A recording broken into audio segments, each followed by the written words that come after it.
Hi everybody, it's time for another bedtime story with Tim. I wanted to read a story I wrote that's kind of fun. After I did the poem that I wrote and the Christmas story that I wrote, they were kind of serious, so I wanted to go in a lighter tone tonight. It's definitely a religious piece, but it's more towards comedy. It's kind of religion meets fantasy. It has many levels to it, but you can just accept it for the fun story it is. I always write in many levels, but I always try to keep a true story there.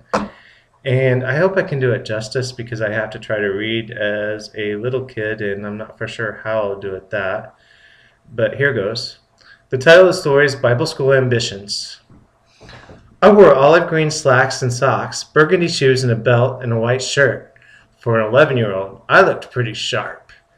Blessed is he who believes in me, for though he may perish, he will not die but have everlasting life, I said into the bathroom mirror. I knew my lines well. I should. For 2 weeks now, I'd spent every night studying. Tonight, the Church of the Nazarene was performing its annual vacation Bible school play. This year, we would do Children unto Jesus, and I had the most lines. I'm not kidding. I counted. I had 6 more lines than Janice Timmons, and she's good.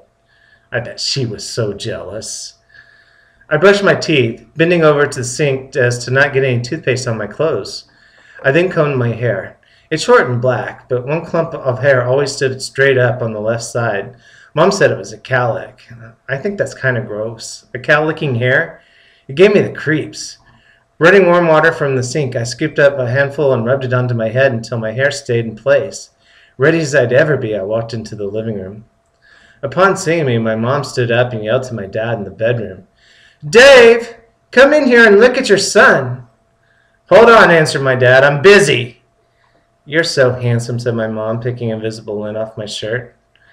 "I found it," he said, coming into the living room. "My Frank Lloyd Wright tie." He slid it around my shirt and pulled it tight. I couldn't breathe. "You'll knock the girls dead with this," he said. "Dad!" "Dave, don't embarrass the boy," Mom said. "Luke, you are very handsome." "Your mom and I are going to pick up the grandparents," my dad finished, straightening up my tie. "You and Brian head on to the church." I looked over at my 7-year-old brother who was sitting at a dining room table scribbling in a coloring book. He wore a black suit and a yellow bow tie. He looked up at me, smiling that evil smile that everyone thought was so cute. "Oh, isn't he adorable? Look at the blonde curly hair and blue eyes. Why, he's just an angel." That's what everyone always said about him. I knew better. "Dad, take him with you." "There's no room in the car for all of us," my dad said, grabbing his keys. "We're late as it is. Just keep an eye on him and you'll be fine." "He's a changeling," I told him. "Mark told me all about them. Fairy switched him at birth so he can do mean things to me." My father gave me a funny look, raising his eyebrows, but I continued.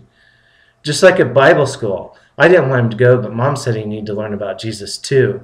You know what he did? In front of everyone, he put 2 fingers together and pushed them against me. He said, 'Break the cheese, you're a naked Chinese.' What does that mean?" He kept doing it over and over. Everyone stared at us. A woman even came up and sat with us. He started doing it to her too. I was so mad. He even did it to the preacher. "I wonder where he got that from," asked my mom, eyeing my dad. "He must have picked it up at preschool," said my dad. He was turning really red. "I bet."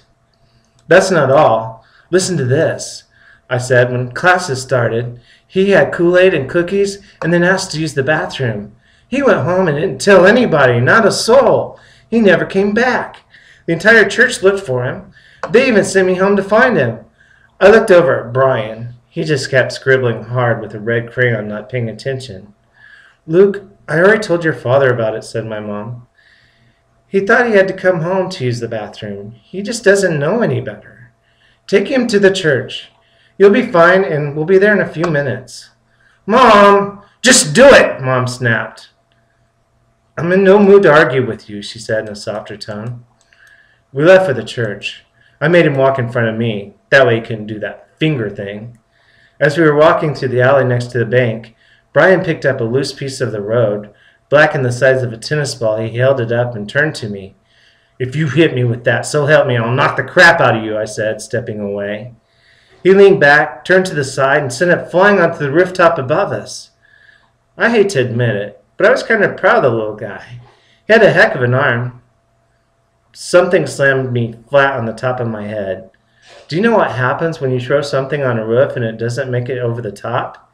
It comes right back at you. I look at the piece of road now lying in front of me where it had landed after bouncing off my skull. Everything looked hazy. I felt warmth flowing down my face. Blood dripped onto the road. I could feel a pulsing coming from my head. I touched it. It stung. It felt sticky. It really, really hurt. I ran for the church. One of the volunteers, Belinda, let out a gasp when she saw me. She grabbed me and rushed me to the bathroom. She had a towel that somebody brought from the kitchen and put it on my head. She said that it wasn't that bad. Evidently, head cuts bleed a lot. Once it stopped, she cleaned my clothes off with paper towel, leaving small pieces of it all over me. I wiped my face as best I could. When I looked in the mirror, I could see dried blood specks, red and brown and gunk, covering my messed up hair. Blood stains covered my tie and shirt. I looked like a zombie. The show was about to start. I couldn't go home and change. I took a seat on the bleachers where all the kids sat during the play. I saw Brian next to a group of his own age. He didn't even look at me. I asked God for a favor. I won't tell you what, but it hasn't happened yet. To my right sat Janice Timmons staring at me like I had lice. She scrunched her nose and scooted away. She, of course, looked good. She wore a pink dress with gray bows creating pigtails in her hair. She may have dressed pretty, but I still had the most lines. I was the star, not her. Not even my brother could have changed that. When everyone found out what happened to me, I would get even more attention. They would also know the truth about Brian. I played the narrator. I started the whole thing. The lights dimmed. The crowd immediately grew quiet and the curtain opened.